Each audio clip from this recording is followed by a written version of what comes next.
जय हिंद आप सभी को। तो चलिए शुरुआत करते हैं। आज के इस क्लास में एसआर क्लासेस बिहार दरवा का प्रैक्टिस सेट नंबर 12 कंप्लीट करेंगे और इसके पहले वाले क्लास में 11 प्रैक्टिस सेट करवा चुके हैं। तो अगर पीछे का प्रैक्टिस सेट नहीं देखें तो प्लेलिस्ट बना हुआ है, जाके चेक कीजिएगा, आपको सारा क्लास मिल जाएगा। तो ध्यानपूर्वक पूरी क्लास को देखिएगा और अंत तक क्लास को जरूर देखिएगा। और क्लास अच्छा लगे तो सभी लोग लाइक शेयर सब्सक्राइब जरूर कीजिएगा और क्वेश्चन का आंसर देने की पूरी कोशिश कीजिएगा और लास्ट में कमेंट करके बताइए कि आपका 100 में कितना मार्क्स आया। ठीक है, तो चलिए शुरुआत करते हैं। देखिए प्रैक्टिस सेट नंबर कितना है, तो 12 है और इसके बाद 3 प्रैक्टिस सेट और बचेगा। उसके बाद 3 प्रैक्टिस सेट करवाने के बाद पूरा खत्म हो जाएगा। फिर लास्ट में आपका जो है ना, एक प्रैक्टिस सेट में आपका एक वीडियो में आपका सारा अच्छे से रिविजन करवा देंगे। ठीक है, तो सभी लोग ध्यानपूर्वक क्लास को देखिएगा और सभी लोग क्लास को जरूर लाइक कीजिएगा। ठीक है, तो चलिए शुरुआत करते हैं। देखिए पहला क्वेश्चन कर रहा है, प्रैक्टिस सेट नंबर 12 का पहला क्वेश्चन कर रहा है कि टेनिस में ग्रैंड स्लैम जीतने वाले पहले भारतीय खिलाड़ी कौन है। यहाँ पे देखिए पहला पूछा है तो बहुत इंपॉर्टेंट है। तो क्वेश्चन बोल रहा है कि टेनिस में ग्रैंड स्लैम जीतने वाले पहले भारतीय खिलाड़ी कौन है, बताइए। तो एक का सही उत्तर होगा ऑप्शन नंबर 1, महेश भूपति हैं। कौन है? महेश भूपति हैं। ठीक है, तो याद रखिए कि टेनिस ग्रैंड स्लैम जीतने वाले पहले भारतीय कौन है, तो महेश भूपति हैं, याद रखिएगा। ठीक है, और महेश भूपति ने 4 ग्रैंड स्लैम डबल्स खिताब और 8 मिश्रित युगल खिताब जीता है। ठीक है, नेक्स्ट है, कह रहा है कि निम्नलिखित में से कौन सी लंबी दूरी टेलीफोन के आविष्कारक हैं, बताइए। कह रहा है निम्नलिखित में से कौन लंबी दूरी की टेलीफोन के आविष्कारक हैं, बताइए। तो 2 का सही उत्तर होगा option number C, Alexander Graham Bell है। कौन है? अलेक्जेंडर ग्राहम बेल है। ठीक है, तो अलेक्जेंडर ग्राहम बेल लंबी दूरी की टेलीफोन के क्या है, तो आविष्कारक हैं। और वर्ष 1876 ईस्वी में अलेक्जेंडर ग्राहम बेल ने बोस्टन में इतिहास में पहली लंबी दूरी के टेलीफोन का क्या किया था, आविष्कार किया था। ठीक है, नेक्स्ट है, निम्न में से किस कार्यक्रम का उद्देश्य ग्रामीण महिलाओं में बचत को बढ़ावा देना है, बताइए। कह रहा है कि निम्न में से किस कार्यक्रम का उद्देश्य ग्रामीण महिलाओं में बचत को बढ़ावा देना है, बताइए। बताइए क्या होगा। तो 3 का सही उत्तर होगा ऑप्शन नंबर बी, महिला समृद्धि योजना। क्या है? तो महिला समृद्धि योजना है। ठीक है, याद रखिएगा। और महिला समृद्धि योजना को 2 अक्टूबर 1993 को ग्रामीण महिलाओं को बचत की आदत, आत्मनिर्भरता और आत्मविश्वास के माध्यम से सशक्त बनाने के उद्देश्य से शुरू किया गया था। ठीक है, नेक्स्ट है, करा निम्नलिखित में से कौन सा एक कार्बनिक अवयव है, बताइए। करा निम्नलिखित में से कौन सा एक कार्बनिक अवयव है, बताइए क्या होगा। तो 4 का सही उत्तर होगा ऑप्शन नंबर सी, ऊन है। क्या है? तो ऊन है। ठीक है, तो ऊन क्या है, एक कार्बनिक अवयव है और यह मूलतः रेशेदार मतलब तंतुमय प्रोटीन है जो विशेष प्रकार की कोशिकाओं से क्या है, तो निकलते हैं। ठीक है, याद रखिएगा। नेक्स्ट है, करा इनमें से कौन सा एक अक्रिय गैस नहीं है, बताइए। करा इनमें से कौन सा एक अक्रिय गैस नहीं है, बताइए कौन नहीं है। तो 5 का सही उत्तर होगा ऑप्शन नंबर डी, कार्बन नहीं है लेकिन आर्गन है, रेडॉन है और क्या है, नियॉन है। ठीक है, तो याद रखिए कि कार्बन क्या है, तो अक्रिय गैस नहीं है लेकिन आर्गन, रेडॉन और नियॉन है। ठीक है, याद रखिएगा। प्राकृतिक रूप से पाए जाने वाले 6 अक्रिय गैसों में कौन कौन होता है, तो helium, neon, argon, krypton, xenon, ये सब क्या है, तो रेडियोधर्म, और क्या एक और होता है रेडियोधर्मी, ये सब रेडॉन होता है। ठीक है, ये सब क्या है, तो अक्रिय गैस है लेकिन कार्बन नहीं है। ठीक है, याद रखिएगा। नेक्स्ट है, करा है SMPS। करा SMPS का पूरा रूप क्या है, बताइए। SMPS का पूरा रूप क्या है, बताइए। तो 6 का सही उत्तर होगा option number B, switch mode बिजली की आपूर्ति होता है। क्या होता है? पूरा रूप क्या है, तो स्विच मोड बिजली की आपूर्ति होता है। ठीक है, switch mode power supply, SMPS का फुल फॉर्म क्या होता है, इंग्लिश में याद रखिएगा, स्विच मोड पावर सप्लाई होता है। ठीक है, याद रखिएगा। और यह विद्युत शक्ति को कुशलतापूर्वक रूपांतरित करने के लिए स्विचिंग नियामक को शामिल करता है। ठीक है, नेक्स्ट है, करा यदि एक कंप्यूटर में एक से अधिक प्रोसेसर हैं तो इसे क्या क्या कहते हैं, बताइए। करा यदि एक कंप्यूटर में एक से अधिक प्रोसेसर हैं तो इसे क्या कहते हैं, बताइए। तो 7 का सही उत्तर होगा option number D, multi processor कहते हैं। क्या कहते हैं? मल्टी प्रोसेसर कहते हैं। ठीक है, नेक्स्ट है, रेक्टिफायर्स का उपयोग किसमें जो है ना, कन्वर्ट करने के लिए किया जाता है, बताइए। रेक्टिफायर्स का उपयोग किसमें कन्वर्ट करने के लिए किया जाता है, बताइए। तो 8 का सही उत्तर होगा ऑप्शन नंबर सी, AC से DC में कन्वर्ट करने में किया जाता है। तो रेक्टिफायर्स का उपयोग AC से DC में कन्वर्ट करने के लिए किया जाता है। ठीक है, नेक्स्ट है, करा टेलीफोन लाइन। करा टेलीफोन लाइन में बहने वाली धारा है, बताइए कौन सी धारा है। टेलीफोन लाइन में बहने वाली धारा है, कौन सी धारा है, बताइए। तो 9 का सही उत्तर होगा ऑप्शन नंबर डी, विद्युत ऊर्जा है। क्या है? तो विद्युत ऊर्जा है। ठीक है, याद रखिएगा। टेलीफोन प्रणाली ध्वनि ऊर्जा को क्या करता है, विद्युत ऊर्जा में बदलती है, और विद्युत ऊर्जा फोन तारों के साथ चलती है और वापस अंत में ध्वनिक ऊर्जा में क्या होती है, परिवर्तित हो जाती है। ठीक है, नेक्स्ट है, कह रहा है कि नारियल का कौन सा भाग जो है ना खाने योग्य होता है, बताइए। नारियल का कौन सा भाग खाने योग्य होता है, बताइए। तो 10 का सही उत्तर होगा ऑप्शन नंबर बी, भ्रूणपोष होता है। क्या होता है, भ्रूणपोष होता है। नेक्स्ट है, बीजों को किस स्थिति में संरक्षित किया जा सकता है, बताइए। बीजों को किस स्थिति में संरक्षित किया जा सकता है, बताइए। तो 11 का सही उत्तर होगा ऑप्शन नंबर 1, ठंड और क्या है, शुष्क स्थिति में क्या होता है, तो संरक्षित कर सकते हैं। यहाँ पे क्वेश्चन कर रहा है कि बीजों को किस स्थिति में संरक्षित किया जा सकता है, तो ठंड और शुष्क स्थिति में क्या हो सकता है, संरक्षित रख सकते हैं। ठीक है, याद रखिएगा। नेक्स्ट क्वेश्चन पे आइए। नेक्स्ट है, कह रहा है कि रतौंधी किसकी कमी के कारण होता है, बताइए। रतौंधी किसकी कमी कारण होता है, बताइए, क्या होगा। तो 12 का सही उत्तर होगा option number D, vitamin A कमी से क्या होता है, रतौंधी होता है।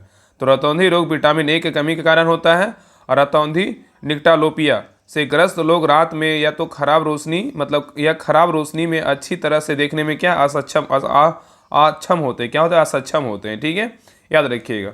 नेक्स्ट है, कह रहा है कि मानव हड्डी, कह रहा है कि मानव हड्डी का मुख्य घटक क्या है, बताइए। मानव हड्डी का मुख्य घटक पूछा है, बताइए क्या होगा। तो 13 का सही उत्तर होगा ऑप्शन नंबर क्या है, तो ए, कैल्शियम है। क्या है, तो कैल्शियम है। तो मानव हड्डी का मुख्य घटक क्या है, तो कैल्शियम है। और मानव हड्डी एक ठोस, कठोर एवं मजबूत संयोजी ऊतक है जो तंतुओं व मैट्रिक्स का क्या होता है, बना होता है। नेक्स्ट है, क्रायोजेनिक्स जिसका अध्ययन है, बताइए क्या है। क्रायोजेनिक्स जिसका अध्ययन है क्या कहलाता है, बताइए।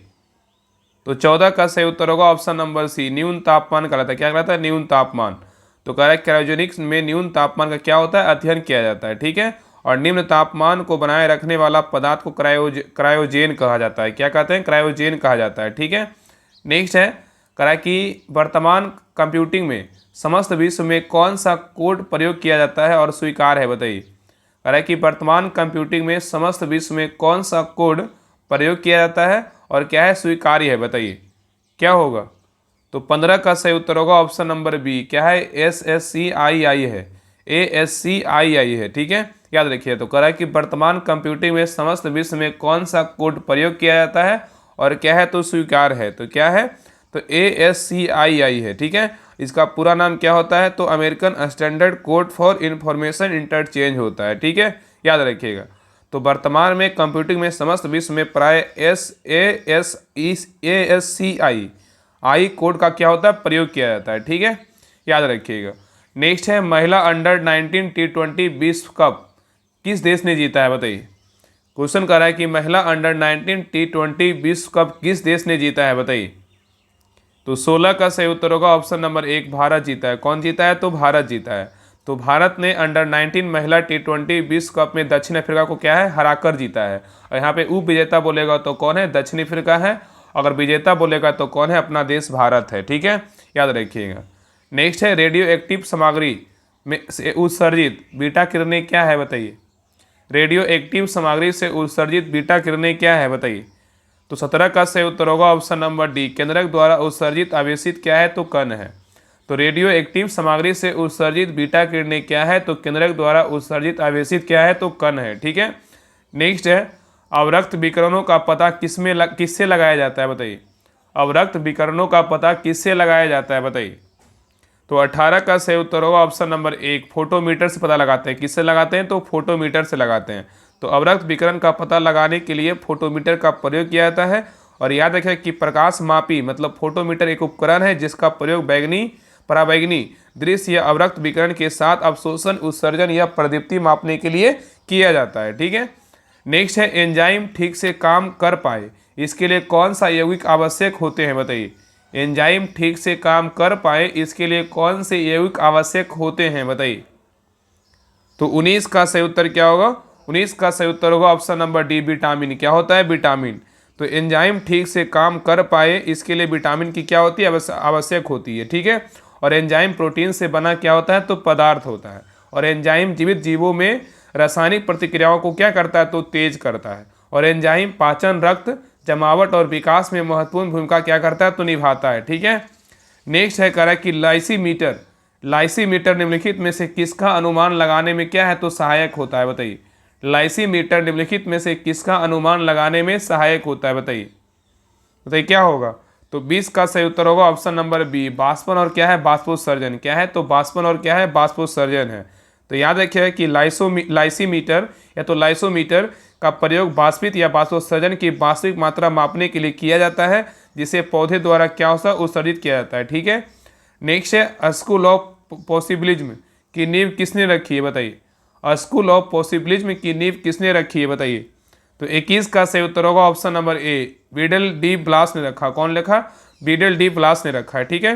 तो स्कूल ऑफ पॉसिबिलिज्म की नींव बीडल डी ब्लास ने रखी है। ठीक है।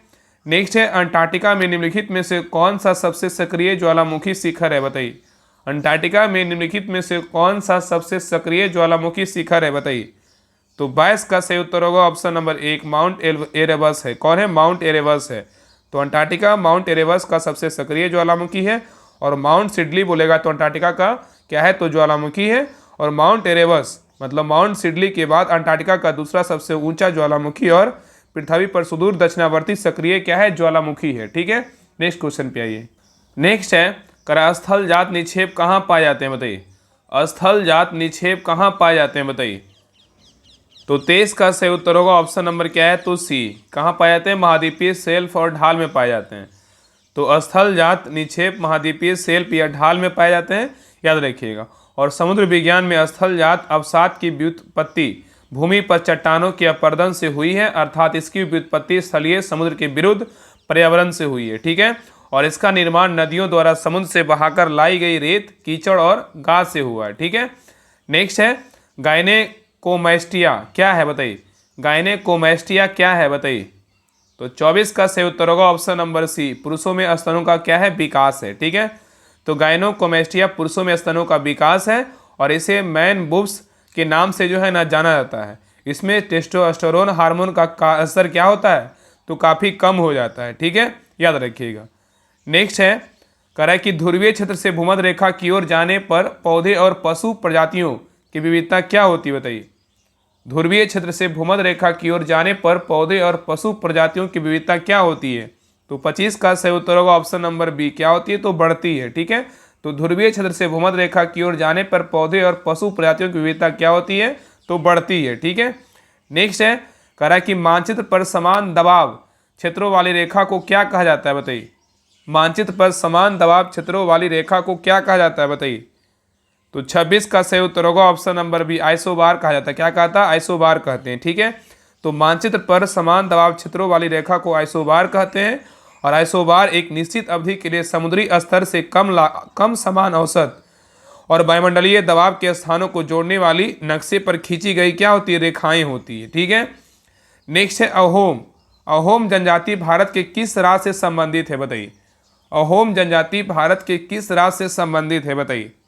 तो 27 का सही उत्तर होगा ऑप्शन नंबर बी, असम से संबंधित है। किससे है? तो असम से संबंधित है। ठीक है। तो अहोम जनजाति भारत के असम राज्य से क्या है? तो संबंधित है। नेक्स्ट है निम्नलिखित दिल्ली के सुल्तानों में से किसने उत्तर भारत में कई शहरों की स्थापना की? बताइए। निम्नलिखित दिल्ली के सुल्तानों में से किसने उत्तर भारत में कई शहरों की स्थापना की? बताइए। तो 28 का सही उत्तर होगा option number D, Firoz Shah Tughlaq ने किया। कौन किया? फिरोज शाह तुगलक ने किया। ठीक है। तो फिरोज शाह तुगलक ने उत्तर भारत में कई शहरों का निर्माण किया। उन्होंने जौनपुर, हिसार, फिरोजाबाद, फतेहाबाद और फिरोजपुर, जो पंजाब के नाम से जाना जाता है, की स्थापना की। ठीक है। और तुगलकबाद शहर की स्थापना किसने किया? गयासुद्दीन तुगलक ने किया। और जौनपुर शहर या जूना खान के नाम पर बसाया गया। ठीक है, याद रखिएगा। नेक्स्ट है किस राजवंश के दौरान महाबलीपुरम मंदिर का निर्माण किया गया था? बताइए। यहाँ पे क्वेश्चन कर रहा है किस राजवंश के दौरान महाबलीपुरम मंदिर का निर्माण करवाया गया था? बताइए क्या होगा? तो 29 का सही उत्तर होगा ऑप्शन नंबर एक, पल्लव राजवंश। कौन था? पल्लव राजवंश। तो पल्लव राजवंश के दौरान महाबलीपुरम मंदिर का निर्माण किया गया था, और महाबलीपुरम का तट मंदिर पल्लव राजा नरसिंह वर्मन प्रथम के शासनकाल के दौरान बनाया गया था। ठीक है। और राजा सिंह को जो है ना, राज सिंह को नरसिंह वर्मन द्वितीय भी कहा जाता है। ठीक है। और दक्षिण भारत में पल्लव वंश ने सर्वप्रथम संरचनात्मक मंदिर है। क्या है? दक्षिण भारत में पल्लव वंश ने सर्वप्रथम संरचनात्मक क्या है? तो मंदिर है। ठीक है। नेक्स्ट है केंद्रीय मंत्रिपरिषद का पद और सदस्यता कौन निर्धारित करता है? बताइए। केंद्रीय मंत्रिपरिषद का पद और सदस्यता कौन निर्धारित करता है बताइए। तो 30 का सही उत्तर होगा ऑप्शन नंबर डी, भारत के राष्ट्रपति करते हैं। कौन करते हैं? तो भारत के राष्ट्रपति करते हैं। तो केंद्रीय मंत्रिपरिषद का पद और सदस्यता भारत के राष्ट्रपति निर्धारित करते हैं और संविधान के अनुच्छेद 75 में केंद्रीय मंत्रिपरिषद के संगठन के संबंध में मूलभूत नियमों का क्या है तो वर्णन किया गया है। ठीक है, और इसके अनुसार राष्ट्रपति द्वारा प्रधानमंत्री को नियुक्त किया जाता है। ठीक है, नेक्स्ट है कह रहा है कि भारत के संविधान के ऊपर सबसे अधिक प्रभाव निम्न में से किसका माना जाता है बताइए। भारत के संविधान, यहाँ पे होगा भारत के संविधान के ऊपर सबसे अधिक प्रभाव निम्न में से किसका माना जाता है बताइए। तो 31 का सही उत्तर होगा ऑप्शन नंबर सी, भारत सरकार अधिनियम 1935 होगा। ठीक है, याद रखिएगा। तो भारतीय संविधान निर्माण में भारत सरकार अधिनियम 1935 से सर्वाधिक क्या है तो प्रभावित है। ठीक है, याद रखिएगा। चलिए नेक्स्ट क्वेश्चन पे आइए, कह रहा है कि जैन साहित्य को क्या कहते हैं बताइए। जैन साहित्य को क्या कहते हैं बताइए। तो 32 का सही उत्तर होगा ऑप्शन नंबर ए, आगम कहते हैं। क्या कहते हैं तो आगम कहते हैं। नेक्स्ट है रूसी क्रांति का प्रारंभ किस शहर में हुआ था बताइए। रूसी क्रांति का प्रारंभ किस शहर में हुआ था। तो 33 का सही उत्तर होगा option number B, Saint Petersburg में हुआ था। कहाँ हुआ था? सेंट पीटर्सबर्ग में हुआ था। ठीक है, तो रूसी क्रांति का प्रारंभ सेंट पीटर्सबर्ग शहर में हुआ था और रूसी क्रांति की शुरुआत वर्ष कब हुआ था? 1917। कब हुआ था? 1917 में जो है ना पेट्रोग्राद से हुआ, जिसे अब सेंट पीटर्सबर्ग कहते हैं। ठीक है, याद रखिएगा। नेक्स्ट है करा इच्छा सब कष्टों का कारण है। इच्छा सब कष्टों का कारण है, इसका प्रचार करने वाला धर्म कौन सा है बताइए। इच्छा सब कष्टों का कारण है, इसका प्रचार करने वाला धर्म कौन सा है। तो 34 का सही उत्तर होगा ऑप्शन नंबर बी, बौद्ध धर्म है। क्या है तो बौद्ध धर्म है। नेक्स्ट है राज्य विधानमंडल के अनुमोदन के बिना राज्यपाल द्वारा जारी अध्यादेश कितनी अवधि के लिए लागू रहेगा बताइए। क्वेश्चन कह रहा है कि राज्य विधानमंडल के अनुमोदन के बिना राज्यपाल द्वारा जारी अध्यादेश कितनी अवधि के लिए लागू रहेगा बताइए। तो 35 का सही उत्तर होगा ऑप्शन नंबर बी, 6 माह के लिए क्या है तो लागू रहेगा। ठीक है, तो राज्य विधानमंडल के अनुमोदन के बिना राज्यपाल द्वारा जारी अध्यादेश 6 माह तक क्या रहेगा तो लागू रहेगा। ठीक है, नेक्स्ट क्वेश्चन पे आइए। नेक्स्ट कह रहा है कि भारतीय संविधान में मूलभूत अधिकार किस संविधान से लिए गए हैं बताइए। कह रहा है कि भारतीय संविधान में मूलभूत अधिकार किस संविधान से लिए गए हैं बताइए। तो 36 का सही उत्तर होगा ऑप्शन नंबर बी, अमेरिका के संविधान से लिया गया है। ठीक है, तो भारतीय संविधान में मूलभूत अधिकार अमेरिका के संविधान से लिया गया है। और याद रखिएगा कि अमेरिकी संविधान से निम्नलिखित भाग भारतीय संविधान में लिए गए हैं। मूलभूत अधिकार, न्यायपालिका की स्वतंत्रता, न्यायिक पुनरावलोकन, राष्ट्रपति पर महाभियोग लगाना, उच्चतम न्यायालय तथा उच्च न्यायालय के न्यायाधीशों को हटाना की प्रक्रिया, और उपराष्ट्रपति पद और वित्तीय आपात आदि सभी जो है अमेरिका के संविधान से लिया गया है। ठीक है, याद रखिएगा। और याद रखिएगा कि संविधान के भाग 3 में अनुच्छेद 12 से 35 तक मौलिक अधिकारों का विवरण है। इसे संविधान का मैग्ना कार्टा की संज्ञा मतलब भारतीय नागरिकों के लिए दी गई है। ठीक है, याद रखिएगा। नेक्स्ट है कह रहा है कि अत्यधिक मंदी किस काल में आई थी बताइए। अत्यधिक मंदी किस काल में आई थी। तो 37 का सही उत्तर होगा ऑप्शन नंबर ए, 1929 से 30 ईस्वी के बीच आया था। ठीक है, याद रखिएगा। नेक्स्ट है निम्नलिखित में से किसे समानता पौंड सिल्क कहा जाता है बताइए। कह रहा है कि निम्नलिखित में से किसे समानता पौंड सिल्क कहा जाता है बताइए। तो 38 का सही उत्तर होगा ऑप्शन नंबर बी, स्पाइरो गायरा कहते हैं। किसको कहते हैं? स्पाइरो गायरा कहा जाता है। ठीक है, नेक्स्ट है प्लेटो की निम्नलिखित में से कौन सी पुस्तक मुक्ता न्याय पर शोध प्रबंध है बताइए। कह रहा है प्लेटो की निम्नलिखित में से कौन सी पुस्तक मुक्ता न्याय पर शोध प्रबंध है बताइए। भाई क्या होगा बताइए। क्वेश्चन कह रहा है कि प्लेटो की निम्नलिखित में से कौन सी पुस्तक मुक्ता न्याय पर शोध का क्या है प्रबंध है बताइए। तो 39 का सही उत्तर होगा option number D, the Republic. क्या होगा? The Republic. तो याद रखिए कि न्याय की अवधारणा मतलब शोध प्रबंध प्लेटो की द रिपब्लिक नामक पुस्तक में क्या है महत्वपूर्ण भूमिका निभाती है। और प्लेटो ने न्याय को समाज का एक सूत्र बांधने वाले बंधन के रूप में प्रस्तुत किया। नेक्स्ट कह रहा है कि औसत नियत लागत रेखा मतलब वक्र कैसी होती है बताइए। औसत नियत लागत रेखा वक्र कैसी होती है बताइए। तो 40 का सही उत्तर होगा ऑप्शन नंबर सी, आयताकार क्या होता है? अति परवलय होता है। तो याद रखिए कि औसत नियत लागत रेखा वक्र आयताकार अपरिवलय आकार की होती है। ठीक है, नेक्स्ट है दूतस्फीति और किस नाम से जाना जाता है बताइए। दूतस्फीति और किस नाम से जाना जाता है बताइए। तो 41 का सही उत्तर होगा ऑप्शन नंबर डी, अतिस्फीति के नाम से जाना जाता है। ठीक है, नेक्स्ट है कराधान का समर्थ सिद्धांत किसने प्रतिपादित किया बताइए। कराधान का समर्थ सिद्धांत किसने प्रतिपादित किया, बताइए। तो 42 का सही उत्तर होगा option number B, Adam Smith ने प्रतिपादित किया। किसने किया? एडम स्मिथ ने प्रतिपादित किया। तो कराधान का समर्थ सिद्धांत का प्रतिपादन किसने किया? तो एडम स्मिथ ने किया। ठीक है, याद रखिएगा। नेक्स्ट है, भारत में ज्वालामुखी विस्फोटों से निम्नलिखित में से क्या बना है, बताइए। भारत में ज्वालामुखी विस्फोटों से निम्नलिखित में से क्या बना है, बताइए। तो 43 का सही उत्तर क्या होगा? ऑप्शन नंबर बी होगा, दक्षिणी पठार बना है। क्या बना? दक्षिणी पठार। तो भारत में ज्वालामुखी विस्फोटों से दक्षिणी पठार बना है। और ज्वालामुखी लावा से काली मिट्टी का क्या होता है? निर्माण होता है। ज्वालामुखी लावा से काली मिट्टी का निर्माण होता है। और दक्कन मतलब दक्षिण का पठार लावा के प्रभाव या आग्नेय चट्टानों से क्या है? बना होता है, जिसे डक्कन ट्रैप्स के रूप में जाना जाता है। नेक्स्ट है, 1873 के 3 सम्राटों के संघ और किस नाम से जाना जाता था, बताइए। 1873 के 3 सम्राटों के संघ और किस नाम से जाना जाता था, बताइए। तो 44 का सही उत्तर होगा ऑप्शन नंबर बी, ड्राई कैसिर बंद संधि के नाम से जाना जाता है। ठीक है, याद रखिए, ड्राई कैसिर बंद संधि के नाम से जाना जाता है। तो याद रखिए, 1873 के 3 सम्राटों के संघ को ड्राई कैसिर बंद के नाम से जाना जाता है और त्रिसाम्राज्य संघ को ड्राई कैसिर बंद के रूप में जाना जाता है। नेक्स्ट है, बैस्टिल। बैस्टिल के पतन का संबंध किससे है, बताइए। बैस्टिल के पतन का संबंध किससे है, बताइए। तो 45 का सही उत्तर होगा ऑप्शन नंबर डी, 1789 की फ्रांसीसी क्रांति से है। तो बैस्टिल के पतन का संबंध 1789 ईस्वी की फ्रांसीसी क्रांति से क्या है? संबंधित है। ठीक है, याद रखिएगा। नेक्स्ट है, यादव राजाओं की राजधानी कौन सी थी, बताइए। यादव राजाओं की राजधानी कौन सी थी, बताइए। तो 46 का सही उत्तर होगा ऑप्शन नंबर बी, देवगिरी था। क्या था? देवगिरी था। तो यादव राजाओं की राजधानी क्या था? देवगिरी था। और देवगिरी महाराष्ट्र में है, जिसे वर्तमान में दौलताबाद के नाम से जाना जाता है। और देवगिरी के यादव पश्चिमी चालुक मतलब कल्याणी के चालुक साम्राज्य के सामंत क्या है? अभिजीत वर्ग के क्या है? वंशज थे। ठीक है, याद रखिएगा। नेक्स्ट है, इनमें से कौन सार का सदस्य नहीं है, बताइए। इनमें से कौन सार का सदस्य नहीं है, बताइए। तो 47 का सही उत्तर होगा ऑप्शन नंबर सी, म्यांमार नहीं है, लेकिन बांग्लादेश, अफगानिस्तान और भूटान क्या है?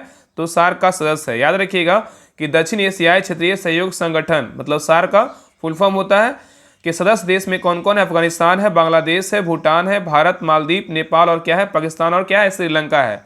तो सार्क में कौन कौन देश है? तो कौन कौन देश है? अफगानिस्तान, बांग्लादेश, भूटान, भारत, मालदीव, नेपाल, पाकिस्तान और क्या है? श्रीलंका है।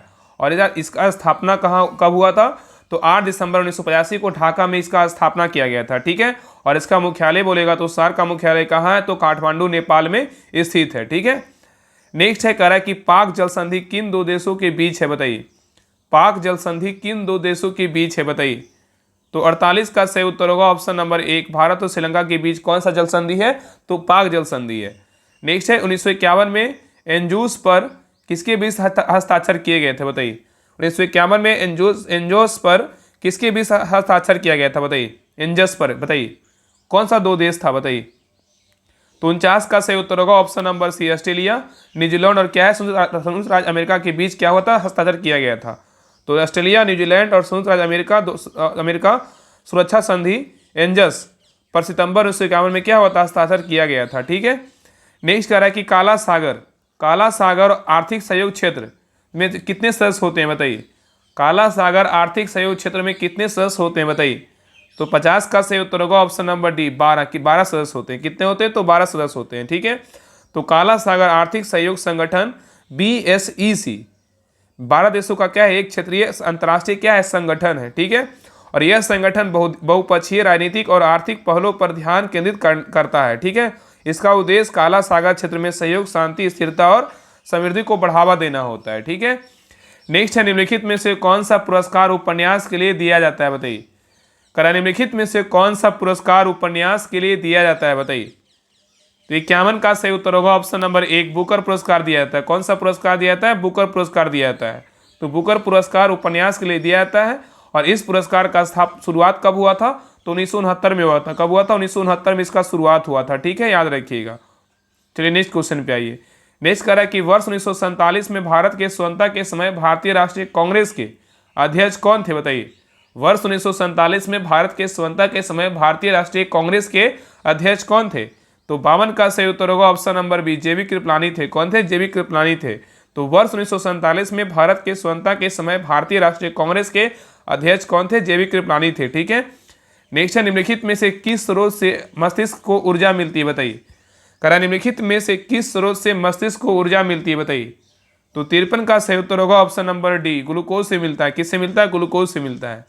नेक्स्ट है, संगीतकार पंडित शिव कुमार शर्मा का संबंध इनमें से किस वाद्य यंत्र के साथ है? बताइए।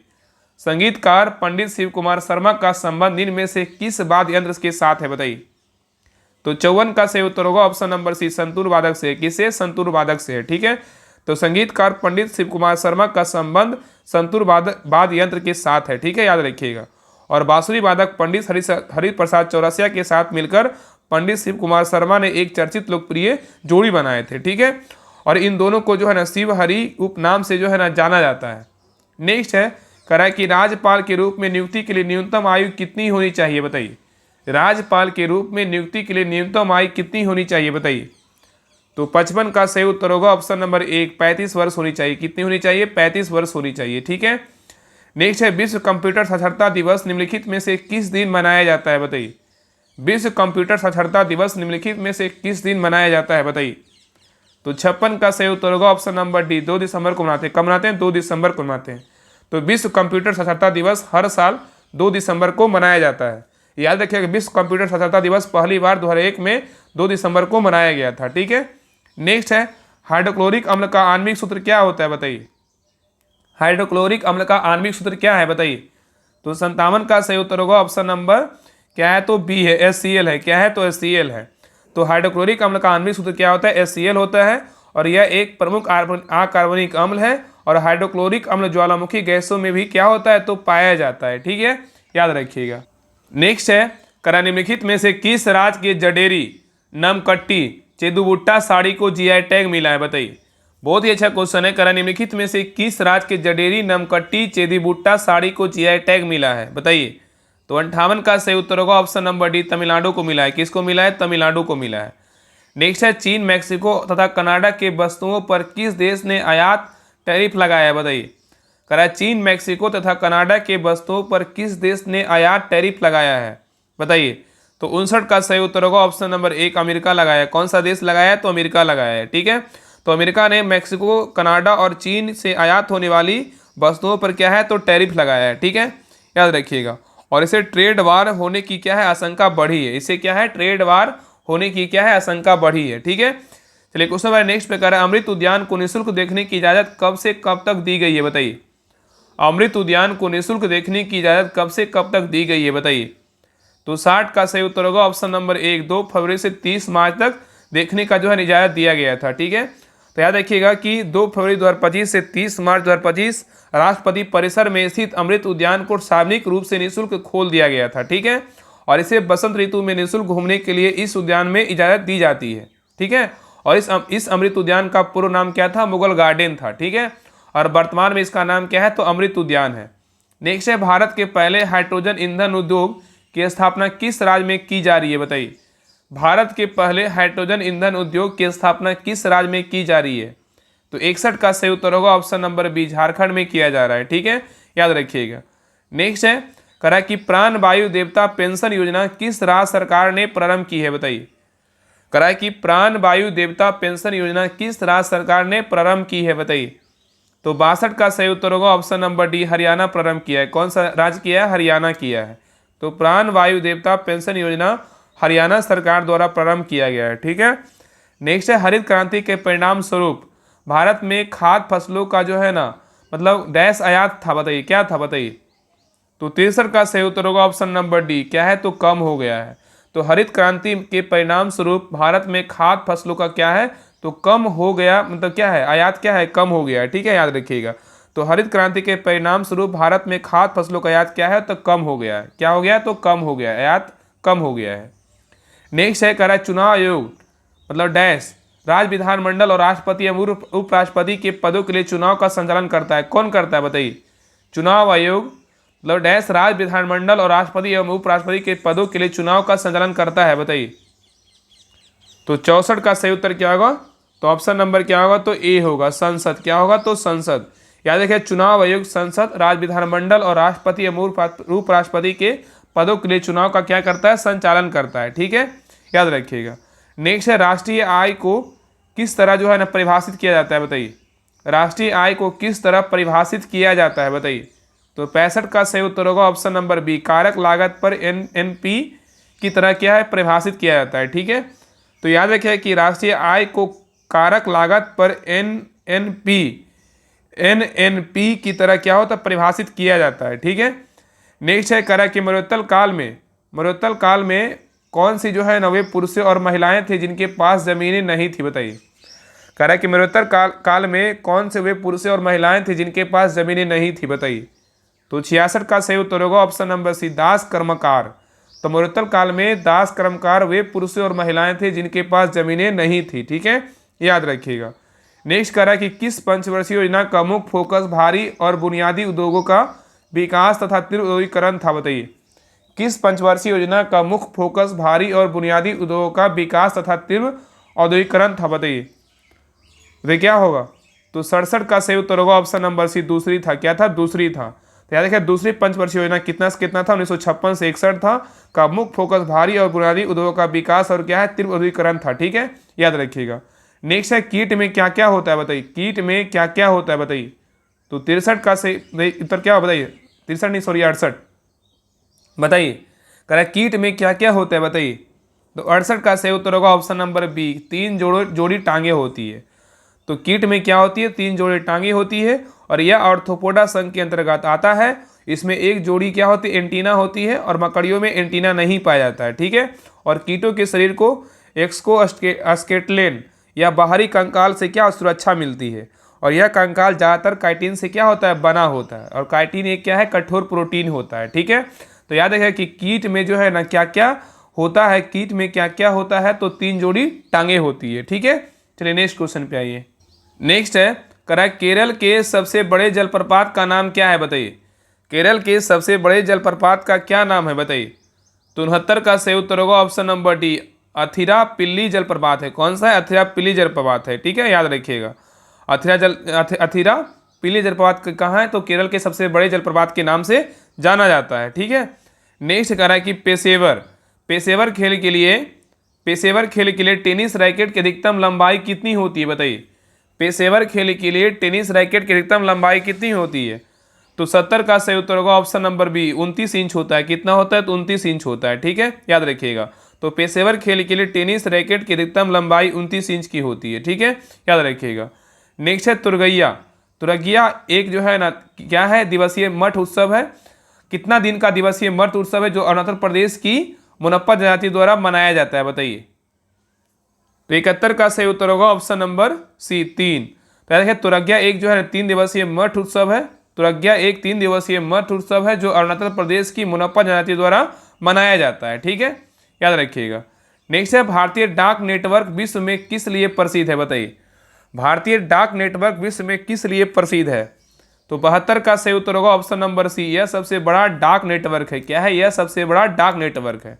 ठीक है, तो भारतीय डाक नेटवर्क विश्व में सबसे बड़ा क्या है, तो डाक नेटवर्क है। ठीक है, याद रखिएगा। नेक्स्ट है कह रहा है कि विधवा पुनर्विवाह का समर्थन करने वाले बंगाली समाज सुधारक और लेखक का नाम बताइए। विधवा पुनर्विवाह का समर्थन करने वाले बंगाली समाज सुधारक और लेखक का नाम बताइए। तो 73 का सही उत्तर होगा option number D, Ishwar Chandra Vidyasagar. कौन है, ईश्वर चंद्र विद्यासागर है। तो विधवा पुनर्विवाह का समर्थन करने वाले बंगाली समाज सुधारक और लेखक का नाम क्या है, तो ईश्वर चंद्र विद्यासागर है। ठीक है, और याद रखिए ईश्वर चंद्र विद्यासागर के प्रयासों से 1856 को हिंदू विधवा पुनर्विवाह अधिनियम द्वारा विधवा पुनर्विवाह को क्या है, वैध घोषित किया गया था। ठीक है, और इसका अधिनियम मसौदा लॉर्ड डलहौजी द्वारा तैयार किया गया था। नेक्स्ट है निम्नलिखित में से किसने संवैधानिक उपचार के अधिकार को संविधान की आत्मा कहा था, बताइए। निम्नलिखित में से किसने संवैधानिक उपचार के अधिकार को संविधान की आत्मा कहा था, बताइए। तो 74 का सही उत्तर क्या होगा, ऑप्शन नंबर 1, भीमराव अंबेडकर कहे थे। कौन कहे थे, बाबा साहेब भीमराव अंबेडकर कहे थे। ठीक है, याद रखिएगा। नेक्स्ट है कार्बन की परमाणु संख्या क्या है, बताइए। कार्बन की परमाणु संख्या क्या है, बताइए क्या होगा। तो 75 का सही उत्तर होगा ऑप्शन नंबर सी, कार्बन की परमाणु संख्या कितना है, तो 6 है। कितना है, तो 6 है। ठीक है, याद रखिएगा। नेक्स्ट है भारत में निम्नलिखित में से किस राज्य में सबसे लंबी तटरेखा है, बताइए। कह रहा है कि भारत में निम्नलिखित में से किस राज्य में सबसे लंबी तटरेखा है, बताइए। तो 76 का सही उत्तर होगा ऑप्शन नंबर डी, गुजरात में। कौन सा राज्य में है? तो गुजरात में। ठीक है, नेक्स्ट है, निम्नलिखित में से कौन सा त्यौहार मई जून के बीच मनाया जाता है? बताइए, निम्नलिखित में से कौन सा त्यौहार मई जून के बीच मनाया जाता है? बताइए। तो 77 का सही उत्तर होगा ऑप्शन नंबर बी, सागा दावा। क्या होता है? तो त्यौहार मई जून के बीच मनाया जाता है। तो सागा दावा त्यौहार शुभ या महीनों तथा मई जून के बीच मनाया जाता है और यह त्यौहार प्रतिवर्ष तिब्बती बौद्ध कैलेंडर के चौथे महीने के 15वें दिन में मनाया जाता है। ठीक है, नेक्स्ट है, 712 ईस्वी में अरब सेनापति ने किसके सिंध पर विजय प्राप्त की थी और जो खलीफा के क्षेत्र का एक हिस्सा बन गया था? बताइए। कह रहा है 712 ईस्वी में अरब सेनापति ने सिंध पर विजय प्राप्त, कौन सा था जो सिंध पर विजय प्राप्त की और जो खलीफा के क्षेत्र का क्या था? हिस्सा बन गया था। बताइए, बताइए क्या होगा? तो 78 का सही उत्तर होगा ऑप्शन नंबर एक, मोहम्मद बिन कासिम था। कौन था? मोहम्मद बिन कासिम था।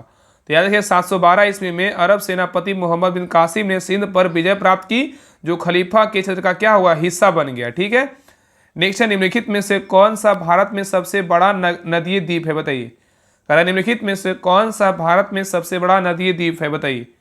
तो 79 का सही उत्तर होगा ऑप्शन नंबर डी, माजुली द्वीप है। कौन सा है? तो माजुली द्वीप है। तो माजुली द्वीप भारत की सबसे बड़ी नदीय द्वीप है और माजुली द्वीप ब्रह्मपुत्रा नदी से बना असम राज्य में क्या है? तो स्थित है। और माजुली 2004 में विश्व धरोहर स्थल के रूप में नामांकन के लिए यूनेस्को की अस्थायी सूची में है। ठीक है, याद रखिएगा।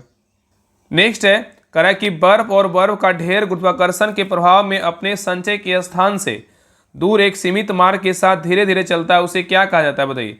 कह रहा है कि बर्फ और बर्फ का ढेर जो गुरुत्वाकर्षण के प्रभाव में अपने संचय के स्थान से दूर एक सीमित मार्ग के साथ धीरे धीरे चलता है, उसे क्या कहा जाता है? बताइए।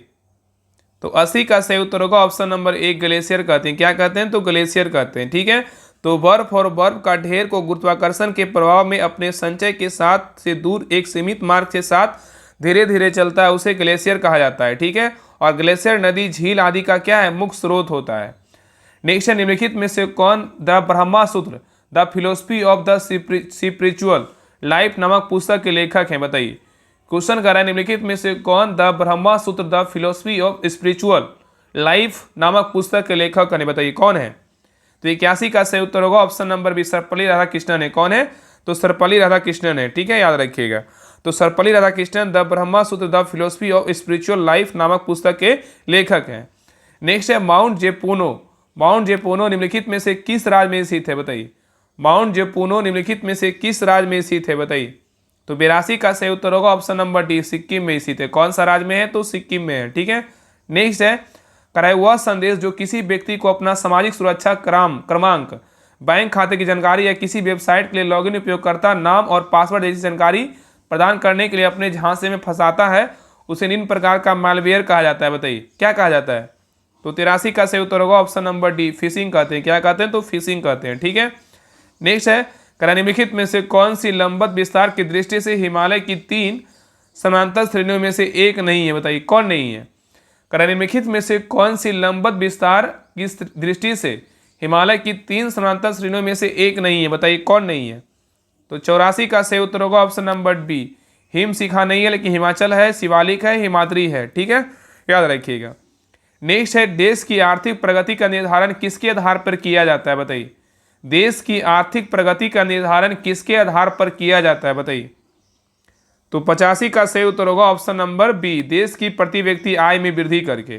तो देश की आर्थिक प्रगति का निर्धारण किसके आधार पर किया जाता है? तो देश की प्रति व्यक्ति आय में वृद्धि करके होता है। ठीक है, नेक्स्ट है, निम्नलिखित में से कौन सा प्रत्यक्ष कर है? बताइए।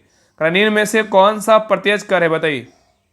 तो 86 का सही उत्तर होगा ऑप्शन नंबर डी, संपत्ति कर क्या है? तो प्रत्यक्ष कर है। उत्पाद कर, विक्रय कर और मनोरंजन कर क्या है? तो अप्रत्यक्ष कर है। ठीक है, नेक्स्ट है, आनुवांशिकता मतलब जेनेटिक्स शब्द किसने गढ़ा था? बताइए। आनुवांशिकता जेनेटिक्स शब्द किसने गढ़ा था? तो 87 का सही उत्तर होगा ऑप्शन नंबर डी, वाटसन ने गढ़ा था। कौन गढ़ा था? वाटसन ने गढ़ा था। ठीक है, याद रखिएगा। तो आनुवांशिकता जेनेटिक्स शब्द का प्रयोग सर्वप्रथम विलियम यहाँ पे जो है ना, विलियम वाटसन ने किया था। सही है, तो याद रखिएगा कि आनुवांशिकता जेनेटिक्स शब्द किसने गढ़ा था? तो विलियम वाटसन ने गढ़ा था। ठीक है, नेक्स्ट है, करा कि साग सब्जी और फल हमारे आहार का हिस्सा होना चाहिए क्योंकि ये किसे बढ़ाते हैं? बताइए। करा साग सब्जी और फल हमारे आहार का हिस्सा होना चाहिए क्योंकि ये किसे बढ़ाते हैं? बताइए। तो 88 का सही उत्तर होगा ऑप्शन नंबर बी, क्रमाकुचन को बढ़ाते हैं। किसे बढ़ाते हैं? क्रमाकुचन को। ठीक है, तो शाक सब्जी फल हमारे आहार का भाग होना चाहिए, क्योंकि यह क्रमाकुचन बढ़ाते हैं तथा भोजन पदार्थ पाचन तंत्र में क्या है, सुगमता से नियत स्थान पर क्या है, पहुंचाता है। ठीक है, नेक्स्ट है पंडित बिरजू महाराज निम्नलिखित में से किस नृत्य शैली से संबंधित है, बताइए। पंडित बिरजू महाराज निम्नलिखित में से किस नृत्य शैली से संबंधित है? तो नवासी का सही उत्तर होगा ऑप्शन नंबर बी, कथक से थे। किससे थे? तो कथक में से क्या थे, संबंधित थे। नेक्स्ट है डीआरडीओ ने कितने short range air defence system का टेस्ट किया है, बताइए। डीआरडीओ ने कितने short range air defence system का टेस्ट किया है, बताइए। तो 90 का सही उत्तर होगा ऑप्शन नंबर ए, 3 को किया है। कितने को किया है? तो 3 को किया है। ठीक है, याद रखिएगा। चलिए नेक्स्ट क्वेश्चन पे आइए। नेक्स्ट है करा आयरन की कमी से क्या होता है, बताइए। आयरन की कमी से क्या होता है? 91 का सही उत्तर होगा ऑप्शन नंबर डी, एनीमिया होता है। क्या होता है? एनीमिया होता है। ठीक है, आयरन कमी से एनीमिया होता है, आयोडीन कमी से क्या होता है, थायराइड होता है, कैल्शियम कमी से हाइपोकैल्शियमिया होता है, और प्रोटीन की कमी से क्या होता है, क्वाशियोरकर होता है। ठीक है, नेक्स्ट है इसरो ने जनवरी 2025 में अपने 100वें मिशन के तहत किस प्रकार के सैटेलाइट को भेजा था, बताइए। इसरो ने जनवरी 2025 में अपने 100वें मिशन के तहत किस प्रकार के सैटेलाइट को भेजा था, बताइए। तो 92 का सही उत्तर होगा option number B, navigation satellite को भेजा था। किसको भेजा था? नेविगेशन सैटेलाइट को भेजा था। ठीक है, नेक्स्ट है किस देश की सैन्य सरकार ने चुनाव करवाने का फैसला किया, बताइए। किस देश की सैन्य सरकार ने चुनाव करवाने का फैसला किया है? तो 93 का सही उत्तर होगा ऑप्शन नंबर 1, म्यांमार किया। कौन किया है? म्यांमार किया है। नेक्स्ट है अटलांटा के मेयर ने किस नृत्य गुरु के सम्मान में 3 नवंबर 1994 को कुचिपुड़ी नृत्य नाट्य दिवस घोषित किया था, बताइए। करा अटलांटा के मेयर ने किस नृत्य गुरु के सम्मान में 3 नवंबर 1994 को कुचिपुड़ी नृत्य नाट्य दिवस घोषित किया था? तो 94 का सही उत्तर होगा ऑप्शन नंबर बी, वेम्पति चिन्ना सत्यम। कौन किया था? वेम्पति चिन्ना सत्यम किए थे। ठीक है, याद रखिएगा। नेक्स्ट है जनगणना 2011 के अनुसार देश का दूसरा सबसे कम जनसंख्या वाला राज्य कौन सा है, बताइए। जनगणना 2011 के अनुसार देश का दूसरा सबसे कम जनसंख्या वाला राज्य कौन सा है? तो 95 का सही उत्तर होगा ऑप्शन नंबर डी, मिजोरम है। कौन सा राज्य है? तो मिजोरम है। तो याद रखिएगा कि भारत का दूसरा सबसे कम जनसंख्या वाला राज्य कौन सा है? तो मिजोरम है। कौन है? मिजोरम। और पहला बोलेगा तो कौन सा है? सिक्किम है। ठीक है, याद रखिएगा। याद रखिएगा कि भारत का अधिक आबादी वाला राज्य बोलेगा तो कौन सा है? उत्तर प्रदेश है। और इसमें देखिएगा कि यहाँ पे क्वेश्चन कर रहा है कि 2011 की जनगणना के अनुसार दूसरा सबसे कम जनसंख्या वाला राज्य कौन सा है? मिजोरम है। ठीक है, याद रखिएगा। और पहला बोलेगा तो सिक्किम है। नेक्स्ट है यहाँ देखिए मैथ रीडिंग क्वेश्चन है, आप लोग बना लीजिएगा। इसका आंसर हम बता दे रहे हैं। बाकी आप लोग मैथ का अगर क्वेश्चन नहीं बनेगा तो आप लोग जो है जो मैथ का स्पेशल ग्रुप है उसमें आप सेंड कर दीजिएगा। ठीक है, उसमें आपका सोल्यूशन मिल जाएगा। तो देखिए हम बता दे रहे हैं कि इसका कौन सा आंसर होगा। देखिए 96 का सही उत्तर क्या होगा? तो ऑप्शन नंबर बी होगा। आगे देखिए 97 का सही उत्तर क्या होगा? तो ऑप्शन नंबर 1 होगा। आगे देखिए 98 का सही उत्तर क्या होगा? तो ऑप्शन नंबर 1 होगा। और नेक्स्ट देखिए 99 का सही उत्तर क्या होगा? तो 99 का सही उत्तर ऑप्शन नंबर बी होगा। और 100 लास्ट है, 100 नंबर क्वेश्चन का सही उत्तर क्या होगा? तो ऑप्शन नंबर डी होगा। ठीक है, तो ए रहा प्रैक्टिस सेट नंबर 12 रहा। आप लोग क्लास कैसा लगा आप लोग कमेंट से हमें जरूर बताइएगा। और आप लोग का कितना नंबर आया आप लोग कमेंट कर दिया कि हाँ 100 में कितना नंबर आया। तो आप सभी लोग जो है ना क्लास को हर जगह शेयर जरूर कीजिए, और क्लास अच्छा लगे तो सभी लोग लाइक जरूर कीजिए। और जिनको भी बिहार दरोगा का होमवर्क सीरीज और प्रैक्टिस सेट लगाना है, लगता है कि नहीं हमें क्लास से पहले प्रैक्टिस सेट लगाना है, तो आप सभी लोग जो है ना इस ग्रुप को ज्वाइन कीजिए। ये बिहार दरोगा 3rd target homework series plus practice set batch है। इसमें आपका प्रैक्टिस के साथ साथ जो है ना आपका सारा बुक आपको होमवर्क करवाया जाएगा। आपको बता देते हैं कि बिहार दरोगा का वैकेंसी देखिएगा आपका इस महीने के अंत तक जो है ना आपका बिहार दरोगा वैकेंसी आ जाएगा। तभी मौका है, 3 से 4 मंथ आपका मौका है। तो आप इस ग्रुप को जुड़ करके जो है ना अपना तैयारी को बेस्ट कर सकते हैं। इसमें आपका सभी प्रकाशन से प्रैक्टिस सेट करवाया जाता है, ज्ञान बिंदु हो चाहे ऐसा क्लासेस हो, जो भी प्रैक्टिस सेट यूटरिया हो जो भी होगा आपको सारे इस ग्रुप में करवाया जाएगा। तो जिनको लगता है कि हमें बिहार दरोगा की तैयारी करना है तो आप इस ग्रुप को ज्वाइन कीजिए। बेहतरीन जो है ना मतलब कंटेंट के साथ आपको इस ग्रुप में करवाया जा रहा हो। इसमें जो है ना था मेहनत करवाया जाता है, ऐसा नहीं कि जो है ना बोला कुछ गया और करवाया कुछ जा रहा है। जो जुड़े हैं उनसे जाकर पूछिएगा कि कितना मेहनत करवाया जा रहा है। तो इस ग्रुप को ज्वाइन कीजिए और इस ग्रुप में ज्वाइन होकर के जो है ना सारे प्रैक्टिस को सेट को लगाइए और होमवर्क को कंप्लीट कीजिए। आपका 100% जो है ना आपका रिजल्ट होगा बिहार दरोगा में। आप विश्वास रखिए और कहीं भी पढ़िए, अगर कहीं और पढ़े तो आप पढ़िए, लेकिन एक जगह स्थायी रूप से पढ़िए। और जो भी क्लास इस चैनल पे आता है, राहुल स्टडी ग्रुप चैनल पे आता है, आप सभी क्लास को देखा कि चाहे बिहार एसएससी का हो, चाहे बिहार पुलिस का हो, चाहे बिहार दरोगा का हो, आप जितने भी तैयारी करने वाले दरोगा का हो, चाहे बिहार पुलिस का हो, चाहे बिहार एसएससी का हो, सभी क्लास को देखिए। आपके लिए जो है ना जीके से एक तरह से जो है ना मुंह पर आ जाएगा। देखिएगा, आप विश्वास कीजिए। तो जिनको भी ज्वाइन करना है आप ज्वाइन करें। इसका फी का बात करें 149 है, बाकी सारा डिटेल टेलीग्राम चैनल पर दिया हुआ है। आप डिस्क्रिप्शन चेक कीजिएगा, आपको लिंक मिलेगा राहुल स्टडी ग्रुप के नाम से, तो लिंक पर क्लिक करके ज्वाइन कर लीजिएगा। उसमें 18,000 प्लस मेंबर है, उसको ज्वाइन कर लीजिएगा। वहाँ पे सारा डिटेल दिया हुआ है। अगर कुछ प्रॉब्लम हो तो आप इस नंबर पे कॉल कर लीजिए 7549392490। इस नंबर पे कॉल करके आप बात कर लीजिएगा, आपको सारा डाउट वो बता देंगे। बाकी सारा डिटेल टेलीग्राम चैनल पे दिया हुआ है। तो सभी लोग जो है ना ज्वाइन कर लीजिए। जिनको लगता है कि आज ज्वाइन करना है, कल करना है, तो आप ज्वाइन कर लीजिए। ये जो बैच है ना, बिहार दरोगा पीटी एग्जाम तक चलेगा। और ऐसा नहीं ये पहला बैच है, 2 बैच ऑलरेडी चल रहा है, ठीक है। उसमें बहुत सारे लोग जुड़े हुए हैं। ये न्यू बैच है, अभी 1 सप्ताह हुआ है। तो ज्वाइन कीजिए और अपना तैयारी को बेस्ट कीजिए और प्रैक्टिस सेट को लगाइए और एनालिसिस कीजिए और क्लास देखिए। आपका सारा जो है ना, आपका हिस्स तैयारी आपका हो जाएगा, ठीक है। तो सभी लोग क्लास को लाइक जरूर कीजिएगा, लाइक करके जाइएगा, आप सभी से रिक्वेस्ट है। तो मिलते हैं नेक्स्ट क्लास में, तब तक के लिए जय हिंद, जय भारत।